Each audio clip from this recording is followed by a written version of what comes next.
इस फिल्म की कहानी है 40 साल की एक अमीर घमंडी औरत के बारे में जिसका नाम एम्बर होता है।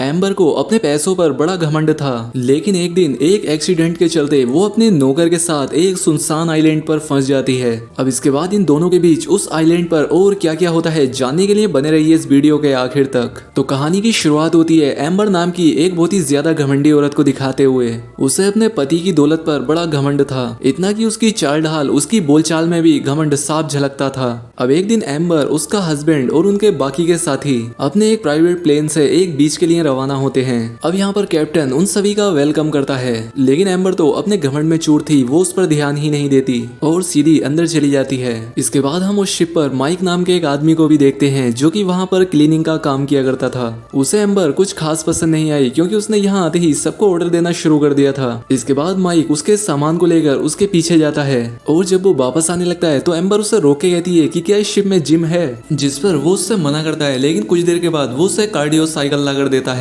और कहता है कि मैडम आप अपना काम इससे चला सकती हैं। उसकी इस बात से एम्बर को उस पर बहुत गुस्सा आता है क्योंकि उसकी इस बात से एम्बर की मजाक बन गई थी। वो उसे धमकी भी देती है कि वो उसे काम से निकलवा देगी, लेकिन माइक एक सुलझा हुआ आदमी था, वो उसे कुछ नहीं बोलता। इसके बाद वो शिप से एक छोटी नाव लेकर समुद्र में जाते हैं। वो यहाँ पर डाइविंग करने के लिए आए थे, लेकिन एम्बर ऐसा नहीं करती क्योंकि उससे पानी से डर लगता था। वो माइक से कहती है कि तुम चुपचाप मेरे साथ बैठे रहो। खैर अब वापस आने के बाद ये सभी लोग लंच करते हैं, लेकिन एम्बर यहाँ पर भी अपना घमंड दिखाती है। वो कहती है कि लंच बहुत ठंडा है, इसे गर्म करके लाओ। ये सारी बातें माइक को अच्छी नहीं लग रही थी, इसलिए वो गुस्से में आकर जितना भी लंच होता है उसे एम्बर के ऊपर डाल देता है और इसके बाद एम्बर को भी उठाकर समुद्र में फेंक देता है। लेकिन यहाँ पर हमें पता लगता है कि वो ये सब इमेजिन कर रहा था, क्योंकि अगर उसने ऐसा किया तो सबसे पहले तो उसकी नौकरी जाएगी और पता नहीं बाद में एम्बर भी उसके साथ क्या करे। और यही वजह होती है कि वो चुपचाप अपने दोस्तों से जाकर लंच गर्म करने के लिए कहता है। अब इसी तरह से एम्बर की हरकतें झेलते हुए कई दिन बीत जाते हैं। फिर एक दिन अचानक शिप में कोई दिक्कत आ जाती है, इसलिए वो माइक से कहती है कि वो फिशिंग करने जाना चाहती है।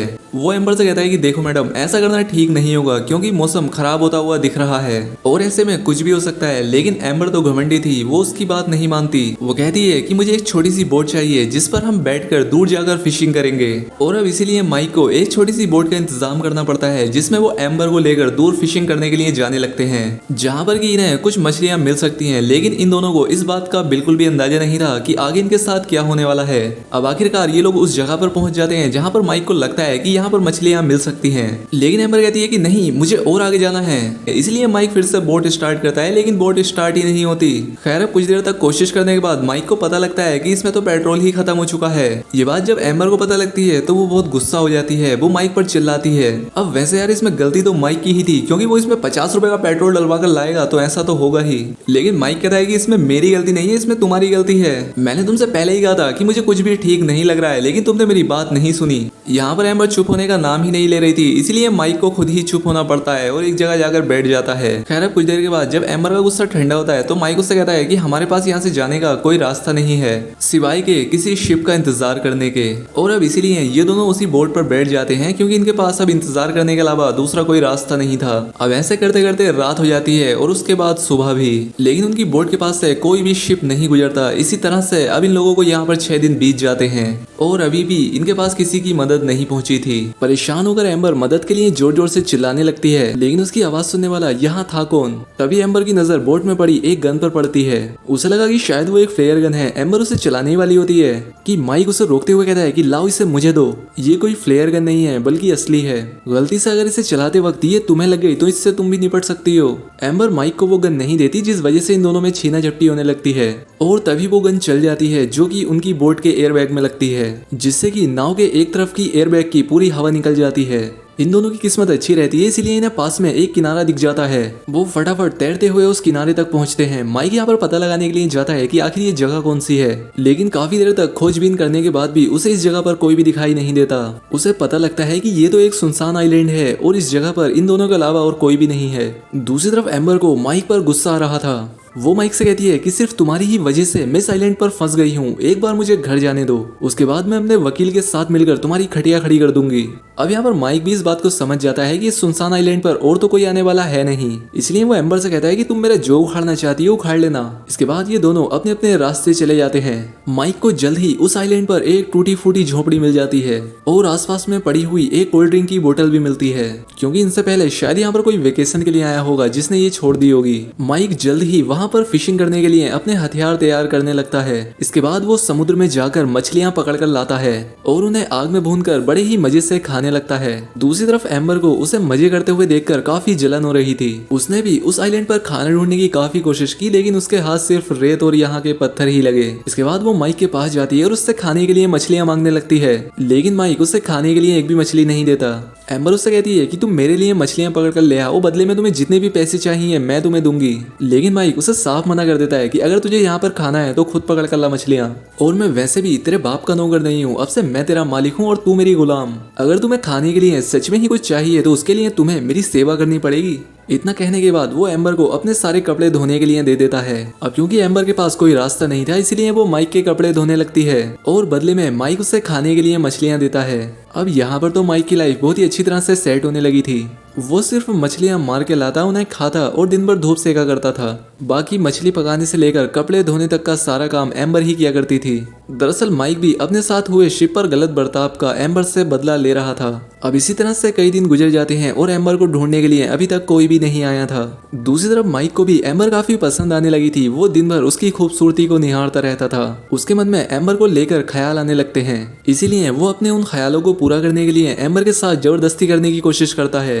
एम्बर माइक से अपने आप को छुड़ाने की काफी कोशिश करती है, लेकिन जल्द ही माइक उसे कंट्रोल में ले लेता है और अब उसको भी माइक का साथ पसंद आने लगा था। लेकिन तभी अचानक से माइक रुक जाता है। वो एम्बर से कहता है कि आज मैं तुम्हारे साथ कुछ नहीं करूंगा, मैं तुम्हें यहाँ पर खूब तड़पाऊंगा और जब तुम खुद ही मेरे सामने आकर गिड़गिड़ाओगी तभी मैं तुम्हारी इच्छा पूरी करूंगा।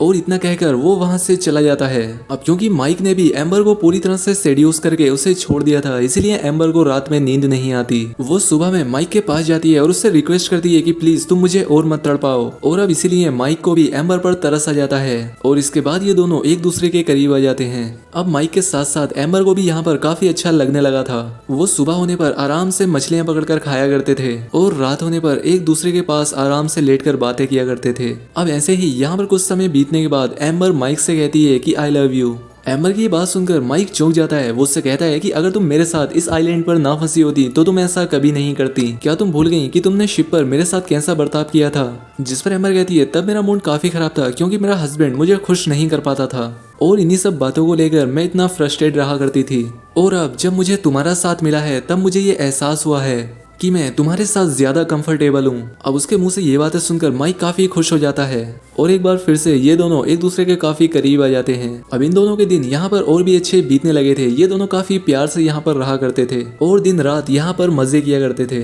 ये दोनों यहाँ पर इसी तरह से खुश रहते। लेकिन एक दिन एम्बर को समुद्र के किनारे पर एक नाव नजर आती है। वो माइक से कहती है कि हमें छिप जाना चाहिए, लेकिन माइक मना कर देता है।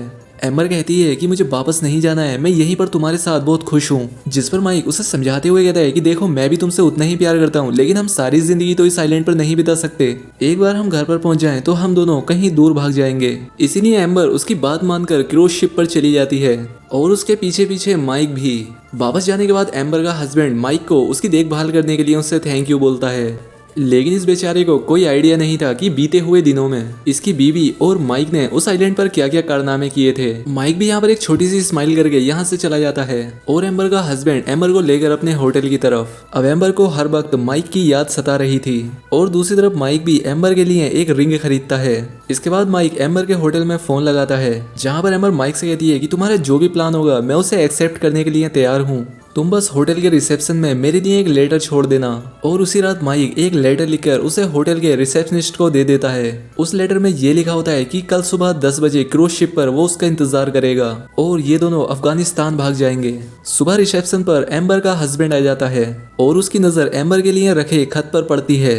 वो उस लेटर को पढ़ लेता है और उस लेटर को पढ़ने के बाद उसे सारी कहानी समझ में आ जाती है और उसी वक्त बिना समय गवाए वो एम्बर को अपने साथ एक हेलीकॉप्टर में ले जाता है। जाते जाते उसने एक सर्विस बॉय को एम्बर के हाथों टिप के रूप में एक लेटर देने को कहा और ये वही लेटर था जिसे कि माइक ने एम्बर के लिए लिखा था, पर वो लेटर एम्बर के हाथ लगी ही नहीं थी। उस लेटर में एम्बर के हस्बैंड ने एम्बर की तरफ से ये लिखकर माइक को भेजा था कि एम्बर उससे प्यार नहीं करती है और आइलैंड पर जो भी हुआ वो उसके लिए सिर्फ टाइम पास था। दूसरी तरफ एम्बर मन ही मन रोए जा रही थी। उसे लग रहा था कि माइक ने उसे धोखा दिया है और उसके लिए रिसेप्शन पर कोई लेटर नहीं छोड़ा। वो अपने हस्बैंड के साथ हेलीकॉप्टर में बैठकर न्यूयॉर्क चली जाती है। तब तक माइक भी वहां पर दौड़ता हुआ आ जाता है। वो उस हेलीकॉप्टर की तरफ एम्बर के लिए खरीदे हुए उस रिंग को फेंकता है जो कि कहीं समुद्र की गहराइयों में जाकर खो जाती है। माइक को यहाँ पर लगता है कि एम्बर ने उसे धोखा दिया था, दूसरी तरफ एम्बर को लगता है कि माइक ने उसे धोखा दिया है। और दोस्तों, इन दोनों की इसी मिसअंडरस्टैंडिंग को लेकर इन दोनों की इस अधूरी प्रेम कहानी का यहाँ पर अंत हो जाता है। वैसे ये दोनों काफी ढीठ थे, ये शायद बाद में भी मिले होंगे, लेकिन भाई मूवी में तो बस यहीं तक दिखाया गया है, ऐसा आप सोचकर खुश हो सकते हो। तो दोस्तों, उम्मीद करता हूँ कि आपको एक्सप्लेनेशन पसंद आई होगी। अगर वीडियो अच्छी लगी हो तो कमेंट करके जरूर बताएं।